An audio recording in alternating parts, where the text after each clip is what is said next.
디모데전서 2장 5절부터 7절까지의 말씀을 한 목소리로 봉독하겠습니다. 하나님은 한 분이시요 또 하나님과 사람 사이의 중보자도 한 분이시니 곧 사람이신 그리스도 예수라. 그가 모든 사람을 위하여 자기를 대속물로 주셨으니 기약에 이르러 주신 증거니라. 이를 위하여 내가 전파하는 자와 사도로 세움을 입은 것은 참말이요 거짓말이 아니니 믿음과 진리 안에서 내가 이방인의 스승이 되었노라. 아멘. 웨스터민스터 신앙고백 9번째 시간 제8장 중보자 되신 예수 그리스도라는 주제로 함께 이 시간을 나누도록 하겠습니다. 여러분들은 예수님을 누구시라고 생각하십니까?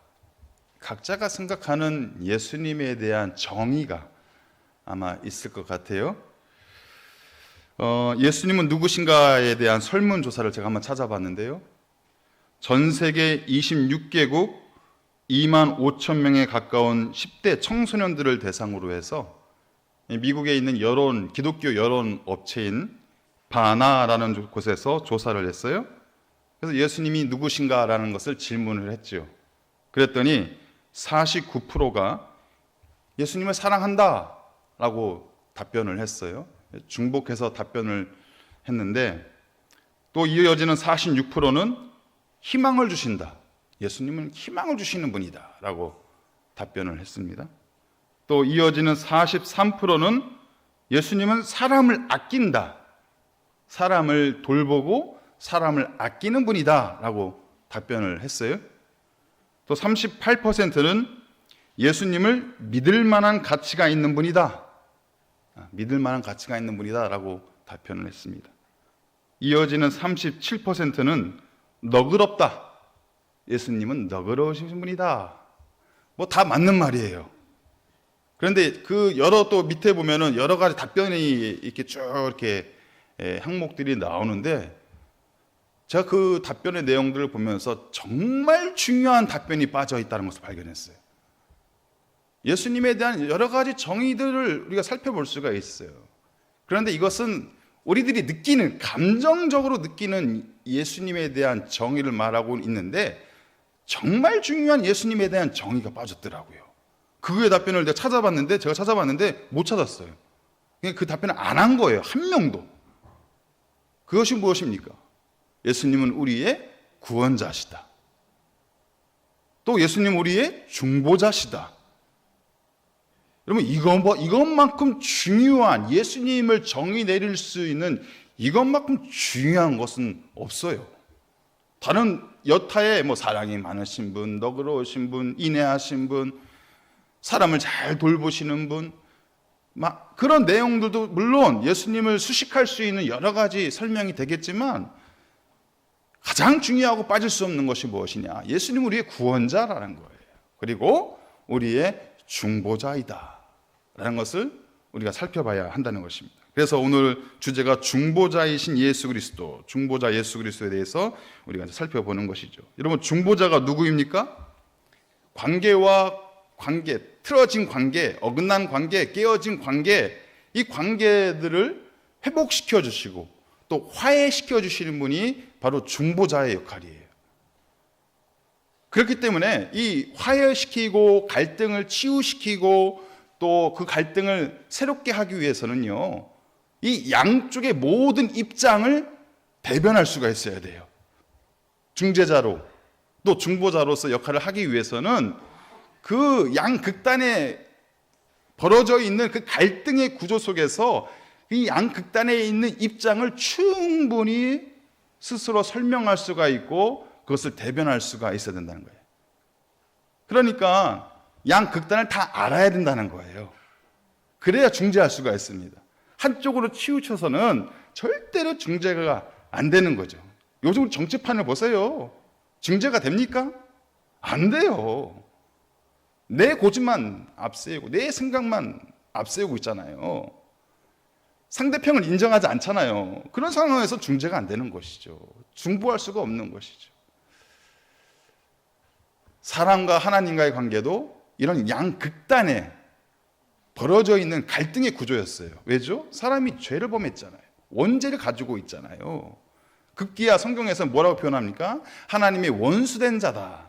사람을 일컬어서 하나님 앞에 원수된 자다라고 표현을 하고 있을 정도예요. 그런데 이것을 하나님께서 그냥 놔두시지 아니하시고 사람을 불쌍히 여기시고 우리를 구원하시기 위해서 누굴 보내셨어요? 중보자를 보내주신 거예요. 이 중보자의 역할은 뭡니까? 하나님의 입장을 충분히 우리 사람들에게 그 뜻을 알려줘야 돼요. 그리고 사람들의 마음도 충분히 하나님 앞에 올려드려야 돼요. 그리고 사람들의 죄를 충분히 대속할 수가 있어야 돼요. 그래서 예수님이라는 존재가 중보자로, 화해자로 우리 가운데 나타나시게 된 것이다 라는 것을 우리가 익히 알고 있는 내용입니다. 그래서 하나님과 사람 사이의 중보자는 바로 예수 그리스도이시다. 그 히브리서 9장 15절 말씀, 그 교재에 보시면 그 위에 기록되어 있습니다. 히브리서 9장 15절 말씀 한번 읽어보겠습니다. 시작. 이로 말미암아 그는 새 언약의 중보자시니 이는 첫 언약 때 범한 죄에서 속량하려고 주구사 부르심을 입은 자로 하여금 영원한 기업의 약속을 얻게 하려 하심이라. 그는 누구라고요? 새 언약의 중보자다. 그래서 이것을 영어식으로 표현하면 유일한 분이다. 그래서 정관사 더를 붙여요. 우리 말로 표현하면은 새 언약의 중보자라고 나오고 있지만 영어식 표현을 하자면은 유일한 중보자다라는 표현도 갖고 있다는 거예요. 유일한 분. 하나님과 사람을 중보할 수 있는 유일한 분이 바로 예수님이시다. 그것을 히브리서 9장 15절 말씀에서 설명하고 있는 것이죠. 여러분, 그 도덕, 사람이 살아가는 데 있어서의 예의범절, 그 도덕의 극치는 공자님이에요. 6.25. 그 도덕의 극치를 보여주고 있잖아요. 인간의 도리에 있어서 가장 최상의 가치를 이 공자가 설파를 해놨지 않습니까? 설명을 해놓지 않았습니까? 또한 깨달음의 극치는 누굴까요? 석가모니. 인간이 깨달을 수 있는 최고의 깨달음을 그 극치를 도달하신 분이잖아요. 얼마 전에 그래서 석가탄신일 있었잖아요. 네, 갔다 오셨어요?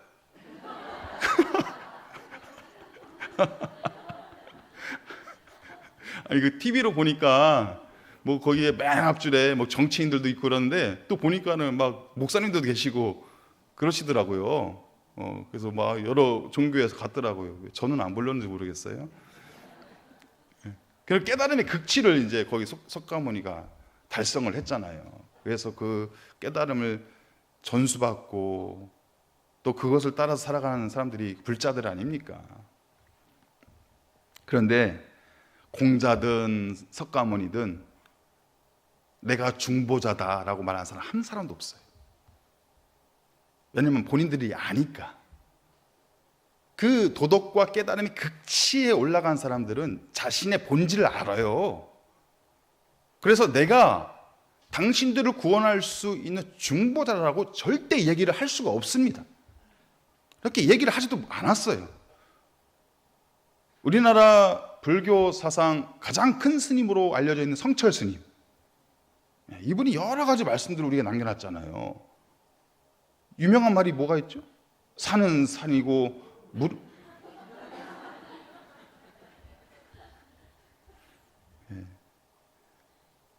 또 하나 그 열반송에 그 성철 스님이 남겨놓은 게 있어요. 일생 동안 남녀의 무리를 속여서 하늘을 넘치는 죄업은 수미산을 지나친다. 자신의 죄업이 수미산은 온 우주에서 가장 높은 산을 말한대요. 자신의 과업이, 자신의 죄업이 바로 이렇다는 거예요. 산채로 무간지옥에 떨어져서 그 한이 망갈래나 되는지라. 결국 깨달음의 극치에 올라갔는데 본인이 가는 곳이 어디에? 무간지옥이라는 거예요. 본인 스스로도 본인을 구원할 수가 없는 거예요. 깨달음이 있는다고 해서 그것이 구원의 길이 열리는 것이 아니라는 것이죠. 우리는 거기서 우리가 그것을 알아볼 수가 있는 거 아닙니까? 그래서 하나님께서 우리에게 주시는 유일한 중보자는 사람이 아닌 예수 그리스도가 뿐이라는 거예요. 그 중보자의 3대 역할을 보겠습니다. 1항 한번 읽어볼까요? 시작. 하나님은 영원한 목적을 가지시고 독생자 주 예수를 택하여 하나님과 사람 사이의 중보자가 되게 하시고 동시에 예언자와 제사장과 왕이 되게 하시는 것을 기뻐하셨다. 세 가지 역할이 나오죠. 1항에 예언자와 제사장과 왕이 되게 하시는 것을 기뻐하셨다. 그런데 첫 번째 선지자의 역할이 있어요. 이 중보자는 이 세 가지 역할을 다 할 수 있어야 된다는 얘기예요. 첫 번째 선지자 역할은 무엇입니까? 하나님의 뜻을 알려주는 것. 우리의 중보자이신 예수님께서 하나님의 뜻을 날마다 우리에게 말씀하셨잖아요. 우리는 그것을 스스로 밝히 볼 수가 없어요. 우리의 본성이 타락을 했기 때문에 우리가 그 하나님의 뜻을 내 스스로 그것을 찾고 그것을 해석하고 그것을 내 삶 속에 적용시킬 수 없다는 얘기예요.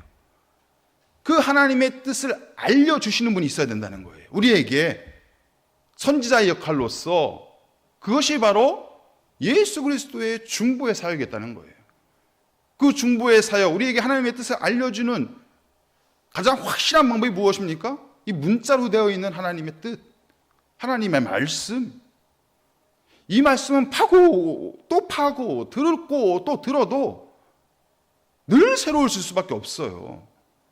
왜냐하면 하나님의 뜻이, 우리를 향한 하나님의 뜻이 멈춰져 있는 게 아니기 때문에, 수천 년 전에 하나님의 뜻이 지금 우리가 살아가는 이 세상 속에서 새로운 하나님의 뜻으로 우리에게 조명될 수 있기 때문에 이것은 고정되어 있는 말씀이 아니라 우리에게 살아있는 말씀으로 나타나게 된다는 것이죠.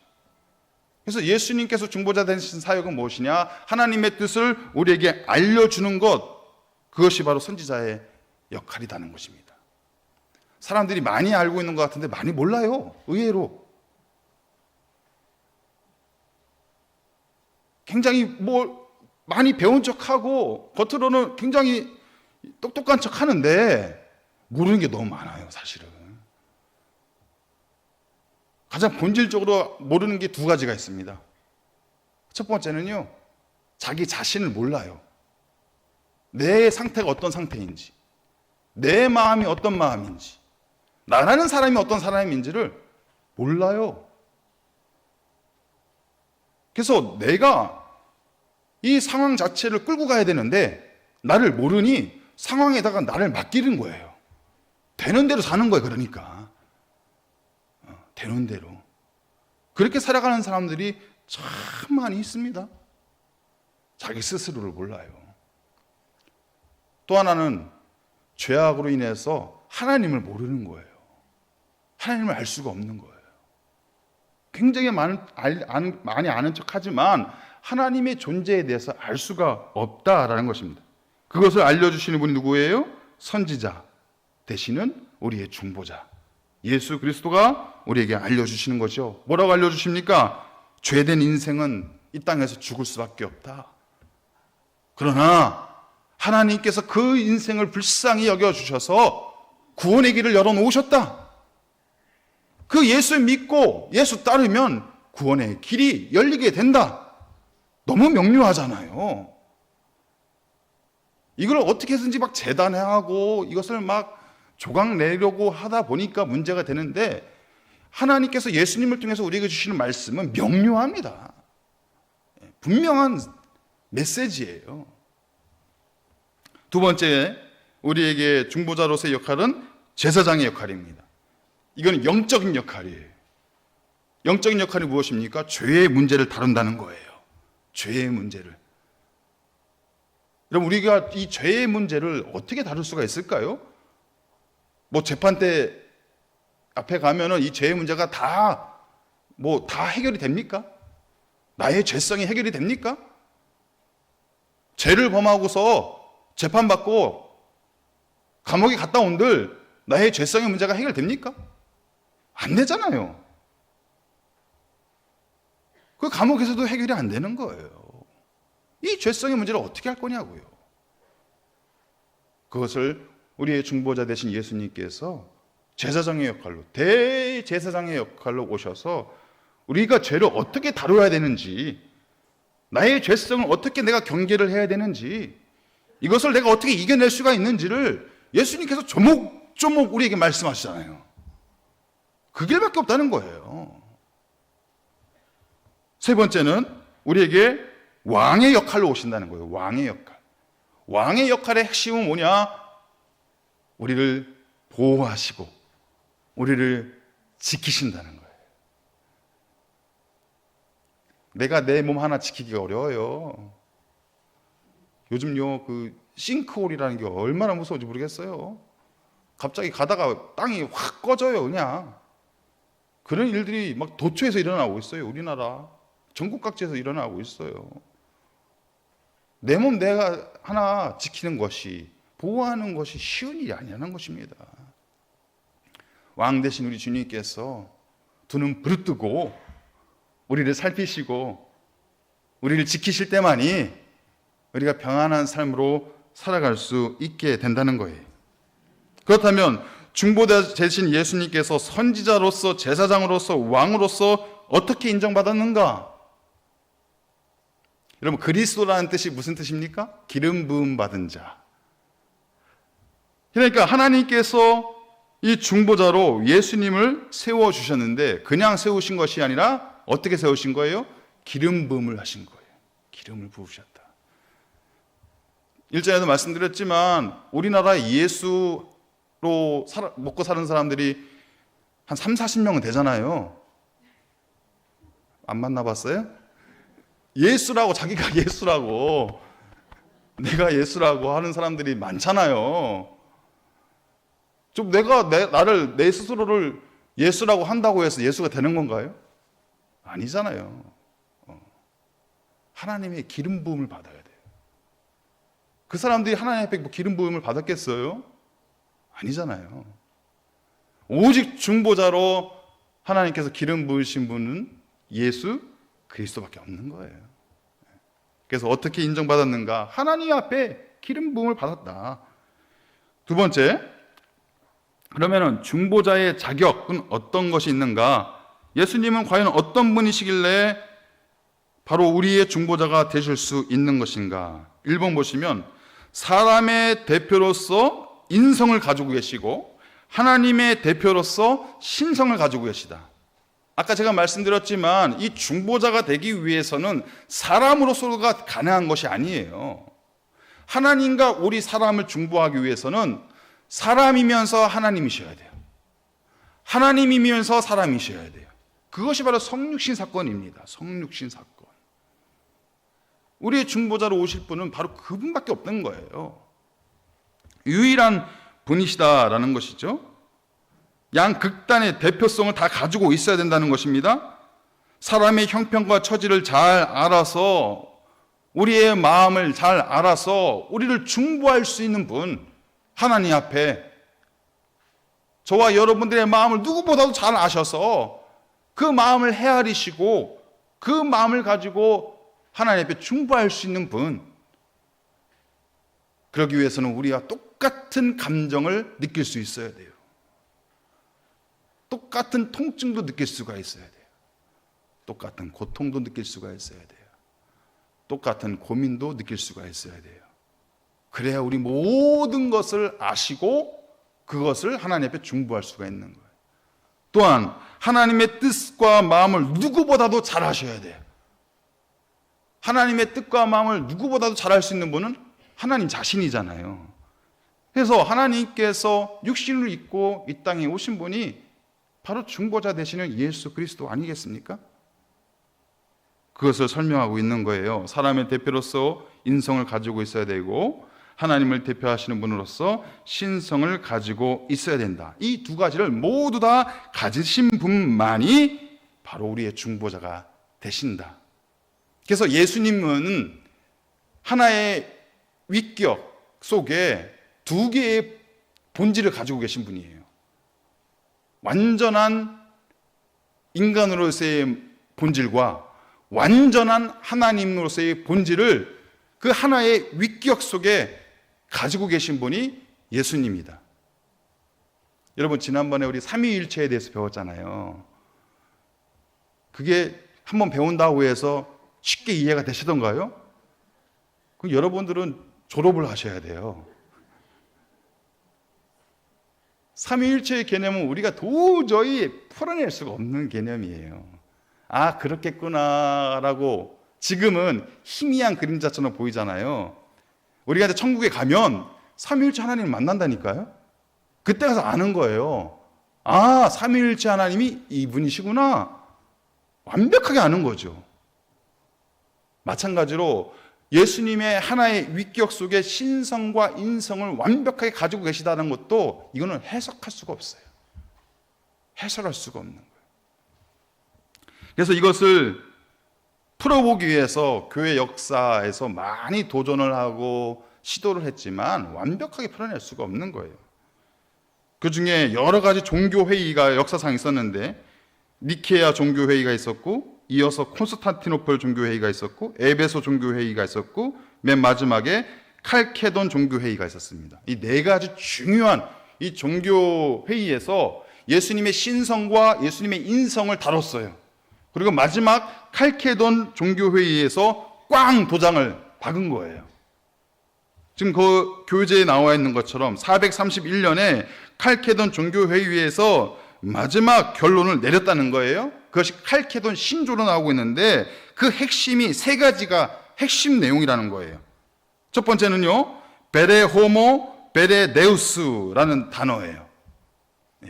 베레라는 뜻은 참, 진정, 완벽한, 완전한이라는 뜻을 가지고 있어요. 그러니까 베레 호모는 사람이에요. 완전한 사람, 완전한 사람이자 베레 데우스는 하나님이에요.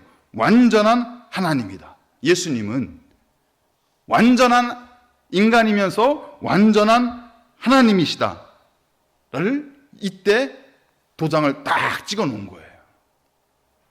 예수님을 반으로 쫙 나눠가지고 50%만 사람이고 50%는 하나님이다, 이게 아니라는 거예요. 100% 사람이면서 100% 하나님이시다. 그것을 꽝 도장을 박아놓은 거예요. 이것을 누구도 흔들 수가 없는 거예요. 부인할 수가 없는 거예요. 이걸 부인하는 순간 어떻게 되는 거예요? 이단 옆차기가 되는 거예요. 그 다음부터는. 이걸 누구도 부인할 수 없어요. 어떤 신학자도, 어떤 신학교에서도 이거를 부인하는 순간부터는 이단 사상으로 빠지게 되는 거예요. 예수님은 완전한 하나님이시고 완전한 사람이시다라는 것을 강조하고 있다는 거예요. 두 번째는요, 이게 마지막에 보시면 토낫이라고 되어 있는데, 신성과 인성은 혼합되지 않는다. 혼합되지 않는다는 거예요. 섞이지 않는다는 거예요. 신성과, 예수님에게 있는 신성과 인성은 섞이지 않는다. 혼합되지 않는다. 혼동되지 않는다는 거예요. 헷갈리지 않는다는 거예요. 신성과 인성이 막 부딪혀가지고 이게 신성인지 인성인지 막, 예수님께서 사역을 하실 때 이게 막 신성을 하는 건지 인성을 하는 건지 이 혼동되지 않는다, 부딪히지 않는다는 거예요. 또 하나 이어지는 것이 분할되지도 않는다는 거예요. 나누어지지 않는다는 거예요. 각 개별로 나누어지지도 않는다는 거예요. 또 하나는 분리되지도 않는다, 떨어지지도 않는다는 거예요. 떨어질 수가 없다는 거예요. 예수님에게는 완전한 하나님으로서 또 완전한 사람으로서의 본질을 다 갖고 계시다. 그래서 이렇게 우리가 이해를 할 수가 있다라는 것입니다. 세 번째 결론, 예수님의 신성과 인성은 항상 함께 하셨다. 예수님께서 공생의 기간 동안 인성으로, 사람됨으로 사역을 하셨어요. 그렇게 사역을 하셨을 때 그러면 신성이 사라지는 것이냐? 아니라는 거예요. 신성은 사라지지 않는다는 거예요. 감춰져 있는 것이지 그것이 사라지는 것은 아니라는 거예요. 신성과 인성은 항상 함께 하셨다. 어느 한쪽만도 강조할 수 없다는 거예요. 예수님에게 있는 신성과 인성은 어느 한쪽만이라도 강조할 수가 없다. 다 완벽하게 갖추고 계시는 분이시다라는 것을 설명하고 있습니다. 자, 2항 내용이 조금 길지만 한번 읽어보겠습니다. 2항 시작. 삼위 중에 둘째 위가 되시는 하나님의 아들은 참 하나님인 동시에 영원하신 하나님으로서 아버지 되시는 하나님과 동일한 본체에서 나왔으며 따라서 아버지와 동일하시다. 그는 때가 참에 사람의 본성을 입으셨다. 사람이 가지는 모든 근본적 요소와 거기서 나오는 일반적 결점을 가졌으나 죄만은 가지지 않으셨다. 그는 성령의 힘으로 동정녀 마리아에게서 잉태되어 그 여인의 몸에서 탄생하셨다. 이와 같이 온전하고 독특한 두 본성, 즉 신성과 인성이 끊을 수 없게 한 인격 안에 결합되어 변경되거나 혼성되거나 혼동될 수 없게 되었다. 이분은 참 하나님인 동시에 참 사람이시며 한 그리스도시요 하나님과 사람 사이에 있는 유일한 중보자가 되신다. 아멘. 여기서 토를 다실 분 계세요? 완벽하게 믿어지시죠? 예. 우리 이 자리에 계신 분들은 뭐 이거에 대해서, 이 말씀에 대해서 전혀 거부감이 생길 수가 없어요. 예. 얼마든지 이것은 우리가 이 믿음 가운데 담아낼 수 있는 충분한 예수님의 모습이다. 왜냐하면 내가 만난 예수님이 있잖아요. 우리가 각자 만난 예수님의 모습이 있잖아요. 그 좋으신 예수님, 이렇게 설명을 딱 하니까 아, 그렇구나. 예수님이 그런 분이시구나. 우리가 수긍할 수 있고 인정할 수 있다라는 것이죠. 뒷장을 넘겨보시면 왜 예수님은 이 땅에서 사역하실 때 그렇다면 인성으로 하셨을까? 완벽한 하나님이시면 뭐 그냥 말만 하면은 다 그냥 모든 문제가 풀리고 해결되고 쉽게 뭐 술술술술 다 풀릴 수 있었을 텐데 왜 예수님은 그 신성을 감추시고 왜 인성을 가지고서만 사역을 하신 것일까? 자, 사항 한번 읽어보겠습니다. 사항 시작. 주 예수는 이 직책을 매우 기쁘게 맡으셨다. 그는 그 일을 이행하기 위하여 오히려 율법 아래 나셨으나 그것을 완전히 성취하셨다. 그는 또한 가장 무거운 영적 고난과 가장 괴로운 육적 고통을 받으시고 십자가에 못 박혀 죽으셨다. 그는 매장되어 죽음의 권세 아래 있었으나 썩지 않았다. 사흘 만에 죽을 때와 같은 몸을 가지시고 죽은 자 가운데서 부활하셨다. 그 몸으로 하늘에 오르시어 아버지의 우편에 앉아 계시면서 중재하고 계시다가 다시 오셔서 세상 끝날에 사람과 천사를 심판하실 것이다. 예수님은 그 직책을 사람으로서 인성으로서 기쁘게 받으셨다는 거예요. 십자가의 고난과 고통도 기쁘게 받으셨다는 거예요. 그를 율법 아래 나셨지만 그것을 완전히 성취하셨다라는 것을 말씀하고 있습니다. 5항도 한번 읽어볼까요? 시작. 주 예수는 완전한 복종과 영원한 성령을 통해서 단번에 자신의 희생의 제물로 하나님께 바침으로써 그의 아버지의 의를 온전히 충족시키셨으며 아버지께서 맡겨주신 모든 사람들을 위하여 화목뿐만 아니라 하늘나라에서 얻을 영원한 상속권을 획득하셨다. 단번에 자신을 희생의 제물로 하나님 앞에 바쳤다. 기쁨으로 바쳤다는 거예요. 희생 제물로 바쳐지기 위해서는요, 하나님으로서 바쳐질 수가 없잖아요. 신적 존재로서 희생 제물이 될 수는 없잖아요. 사람된 모습으로, 죄인의 모습으로 우리의 죄가 전가되어서 예수님께로 나아갔을 때 예수님이 희생 제물로 하나님께 바쳐지게 되었다라는 것을 말씀하고 있습니다. 예수님께서 육신으로 성취하신 첫 번째 언약은 행위 언약입니다. 육신으로 인성을 가지고, 신성이 아니라 육신으로 인성을 가지고 첫 번째 성취하신 것이 행위 언약. 여러분 행위 언약 기억나십니까? 불순종하면 심판을 받는 것이고 순종하면 영생을 얻는 행위 언약. 그런데 이 첫 번째 아담이 이 행위 언약 속에서 불순종했잖아요. 그리고 나서 죄가 들어온 거 아니에요. 원죄가 생기게 된 거 아닙니까? 그래서 그의 후손들은 다 원죄성을 가지고 태어날 수밖에 없게 된 것이죠. 그런데 예수님께서 둘째 아담으로 오신 예수님께서 이 행위 언약을 사람의 모습으로 100% 지키셨다는 거예요. 하나님의 뜻에 100% 순종하셨다는 거예요. 어떤 모습으로? 사람의 모습으로. 아니, 당연히 신적인 존재로서는 얼마든지 100%가 아니라 1000%, 10,000% 다 그것을 이행할 수가 있겠지요. 그런데 사람된 모습으로서 하나님의 말씀 앞에 100% 순종하는 모습을 보여주셨다는 거예요. 누구를 보라고? 우리 보라고. 하나님의 말씀 앞에 순종할 수 있다고. 그래서 예수님께서 몸소 우리에게 보여주셨다는 것입니다. 그래서 예수님께서 육신으로 성취하신 첫 번째 언약은 행위 언약인데, 수많은 그리스도인들이 예수님의 삶을 따라서 예수님을 본받아서 하나님의 말씀 앞에 순종하며 살아가는 것이 이 행위 언약을 우리가 지키면서 의로운 존재로 살아가는 것이다 라는 것을 말씀하는 거죠. 두 번째, 예수님께서 육신으로 이루신 두 번째 언약은 은혜 언약입니다. 은혜 언약. 여러분, 은혜 언약이 무엇이에요? 사람이 타락한 이후에, 행위 언약은 사람이 태어난 이후에, 사람이 만들어진 이후에, 아담 이후에 하나님께서 사람과 맺은 언약이잖아요. 너희들이 순종하면, 내 말에 순종하면 영생을 얻는 것이고, 내 말에 불순종하면 심판을 받는 거예요. 이것이 행위 언약이잖아요.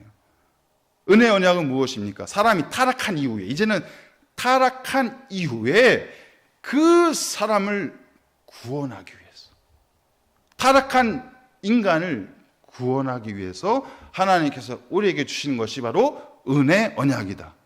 그 은혜 언약의 핵심이 무엇입니까? 예수 그리스도의 십자가. 이게 은혜 언약이에요. 십자가의 피값으로만 우리의 죄가 용서받는 거예요. 우리의 죄가. 그런데 예수님께서 십자가에 피를 흘리고 죽는다는 건 무엇이냐? 신적인 존재로 그 십자가에 못 박히는 게 아니에요. 그럼 뭐 신이 십자가에 못 박히면 아프지 않죠. 그냥 뭐 간지르는 것 같죠. 통증을 못 느끼죠. 근데 예수님은 철저하게 인성을 가지고, 인간의 본질을 가지고 십자가에 못 박히신 거예요.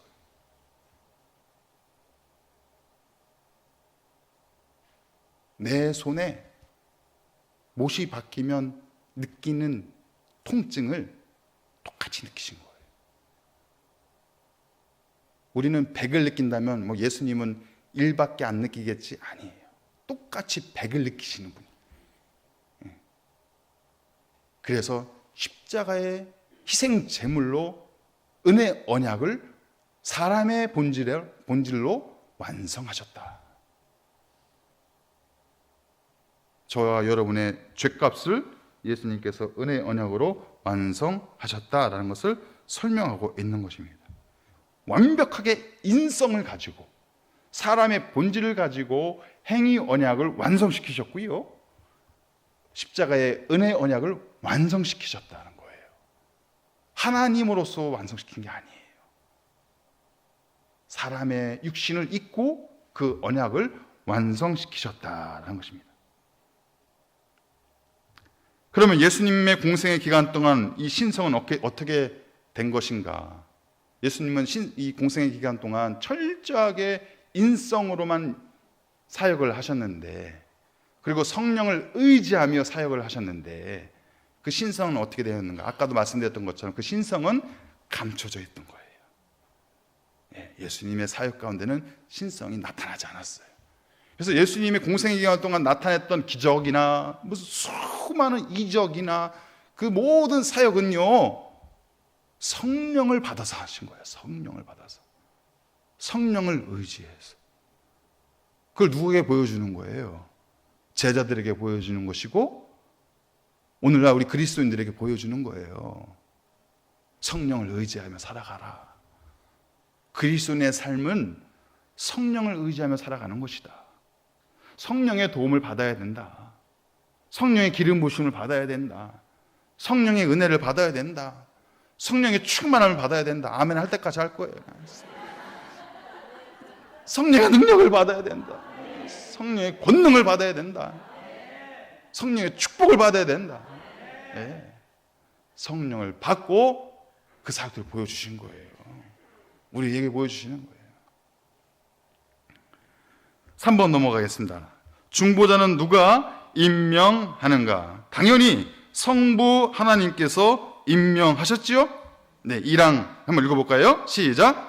하나님은 영원한 목적을 가지시고 독생자 주 예수를 택하여 하나님과 사람 사이의 중보자가 되게 하시고 동시에 예언자와 제사장과 왕이 되게 하시는 것을 기뻐하셨다. 하나님은 영원한 목적을 가지시고 독생자 주 예수를 택하셨다. 하나님이 택하셨다는 거예요. 중보자로서 예수 그리스도를 하나님께서 택하셨다. 이것이 바로 구속 언약입니다. 구속 언약. 아까 행위 언약이 나왔죠. 순종하면 영생을 얻고 불순종하면 심판을 받고, 그 행위 언약으로 인해서 사람의 죄성이 드러났잖아요. 불순종한 대가로 인해서. 그래서 그것을 하나님께서 새로운 언약으로, 새 언약으로, 은혜의 언약을 보여주셨잖아요. 십자가에 달리신 예수 그리스도를 통해서 은혜의 언약이 완성됐잖아요.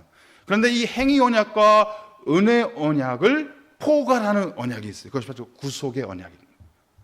구속의 언약의 핵심은 뭐죠? 태초 이전에 하나님께서 모든 것을 작정하시고 예정하셨다는 거예요. 우리를 구원하시기 위한 모든 약속을 이미 하나님께서는 태초 이전에 완성시켜 놓으셨다는 거예요. 우리가 만들어지기 전부터.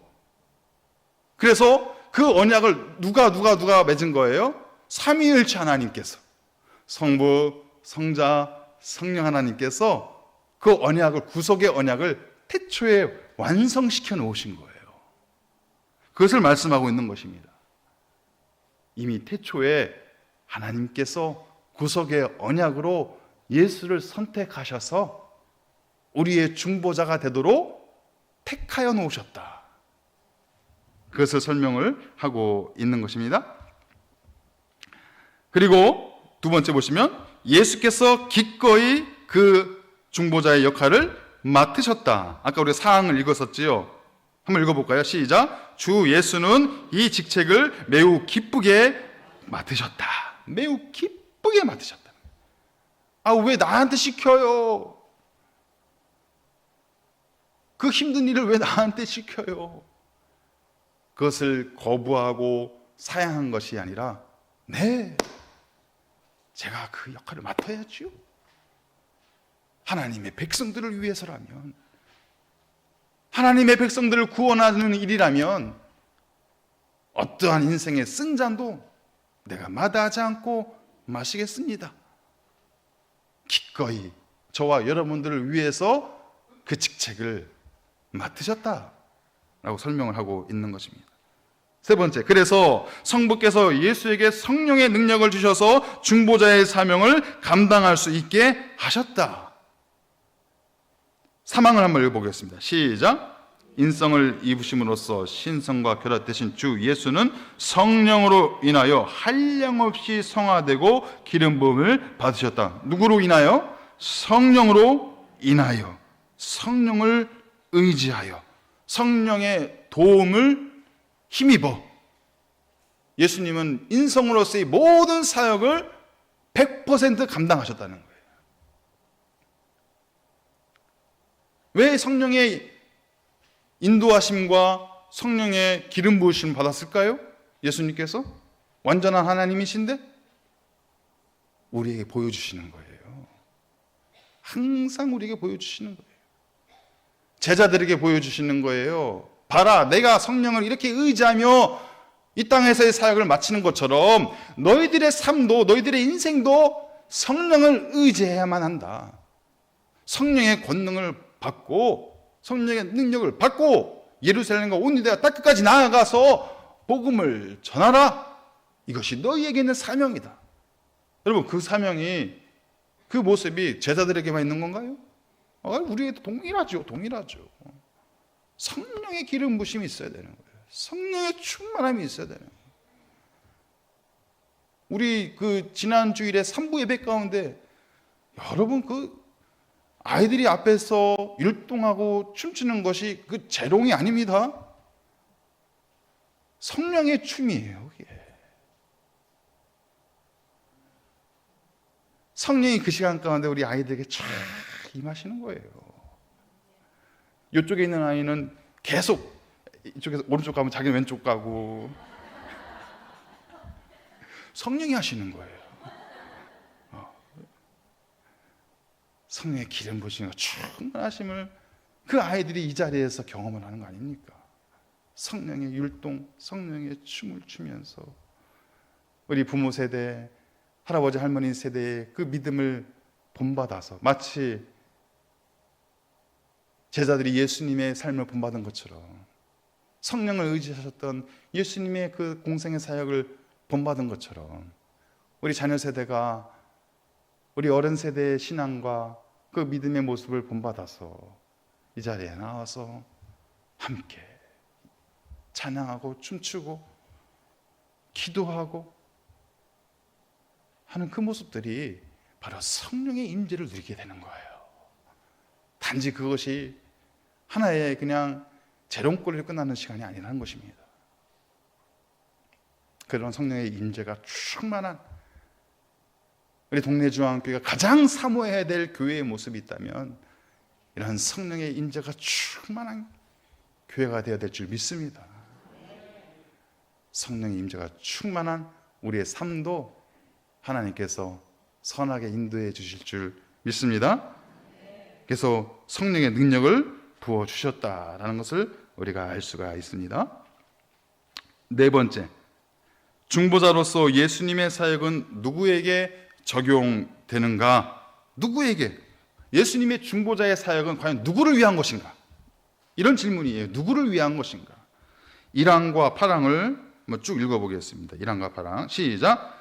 하나님은 그리스도에게 영원 전부터 한 백성을 주사 그의 씨가 되게 하시고 그로 말미암아 그 백성이 정해진 때에 구속을 받고 부르심을 받아 의롭게 되고 성화되어 영광에 이르게 하셨다. 8항 그리스도는 구속을 주시기로 계획한 그 사람들에게 구속을 효과적으로 틀림없이 적용하고 전달하셨다. 그들을 위하여 중재하시고 구원의 비밀을 말씀 안에서 그리고 말씀을 통해서 그들에게 나타내셨다. 누구를 위한 사역이라고요?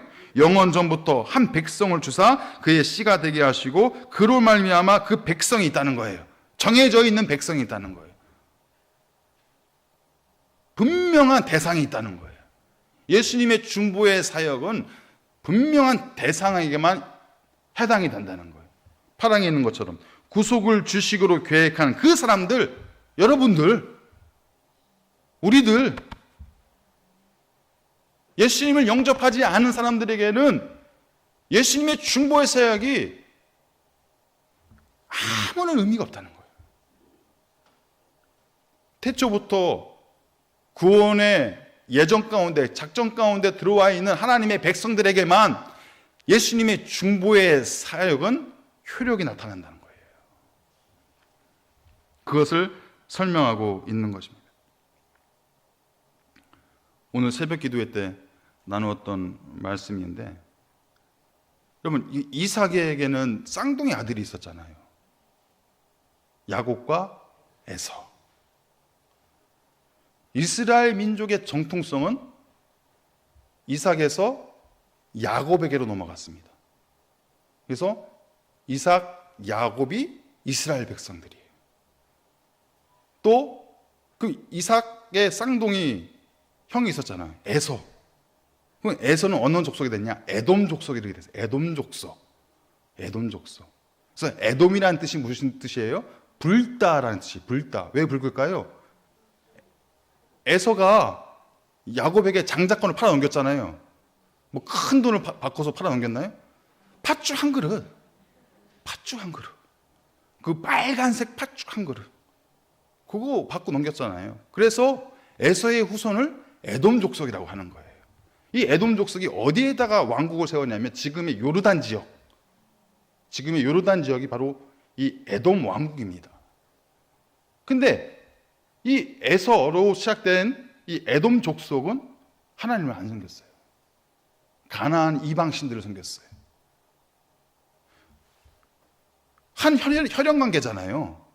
조상을 이렇게 들어가게 되면 이삭이라는 그 한 혈연 관계에서 나온 뿌리잖아요. 그런데 하나님의 구원의 역사는 야곱에게 맺는 거예요.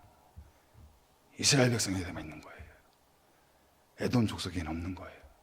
그 말씀이에요. 그 말씀. 이것이 바로 예수님의 중보의 사역은 선택된 하나님의 백성들에게만 해당이 된다. 바로 저와 여러분, 이미 선택받고 구별받은 하나님의 백성들에게만 중보의 예수님의 사역은 효력이 나타나야 된다는 것입니다. 그것을 설명하고 있는 거예요. 자, 다섯 번째, 중보 사역의 결과는 과연 무엇입니까? 5항 한번 읽어볼까요?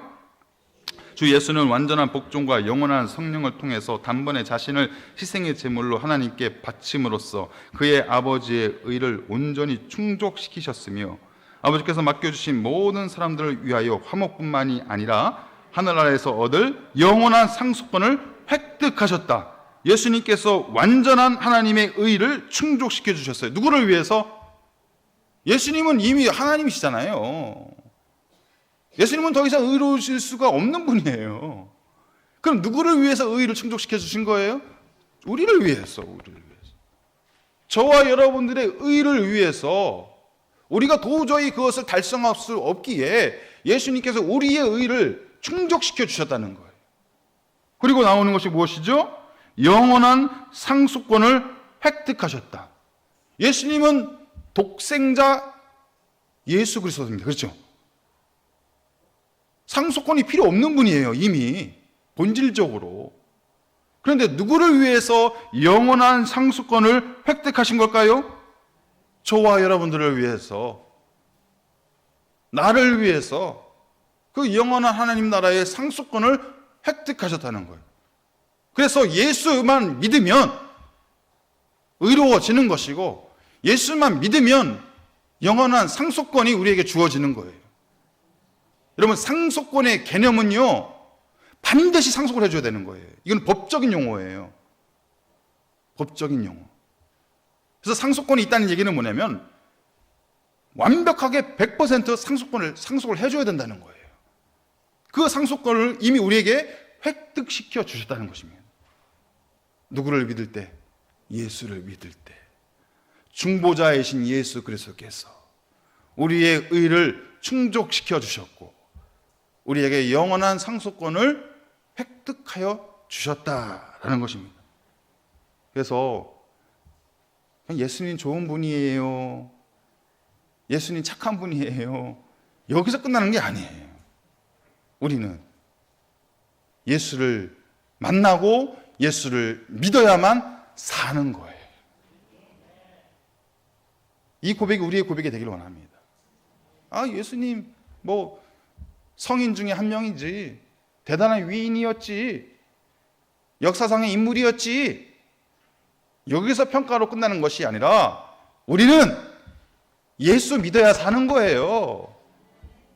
예수 믿어야 나의 죄성을 이겨내고 죄인에서 의인의 모습으로 거듭나게 되는 것이고 영원한 하나님 나라에 보장된 삶을 살아가게 되는 것이고 하나님의 나라에서 영생의 상속권을 누리게 되는 것이다. 할렐루야.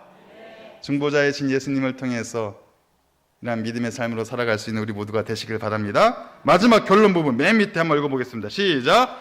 유일한 중보자 되신 나의 예수님. 기도하겠습니다. 하나님 감사합니다. 우리를 얼마나 하나님께서 사랑하시는지 중보자 되신 예수 그리스도를 보내주셔서 나의 더러운 죄를 용서하여 주시고 새로운 피조물로 거듭나게 하여 주시고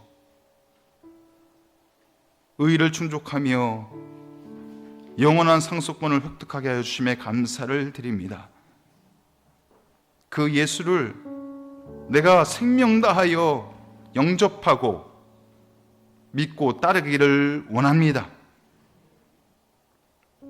예수 이름으로 인한 하나님의 영생의 복락이 우리 모든 심령들 가운데 전해지게 하여 주시고,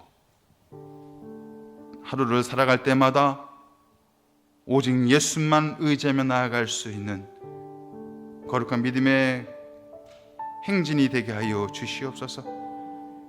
하나님, 우리의 가정과 일터와 생업의 현장과 자녀들의 모든 범사를 예수 이름 위에 올려드립니다. 이 시간 우리가 고백한 모든 신앙의 고백들이 내 삶의 모든 초석 가운데 흘러가게 하여 주셔서 예수 이름으로 회복되게 하시고 치유되게 하시고 나아지게 하여 주시고 구원받는 역사가 일어나게 하여 주시옵소서. 감사하며 예수 그리스도의 이름으로 기도하옵나이다. 아멘.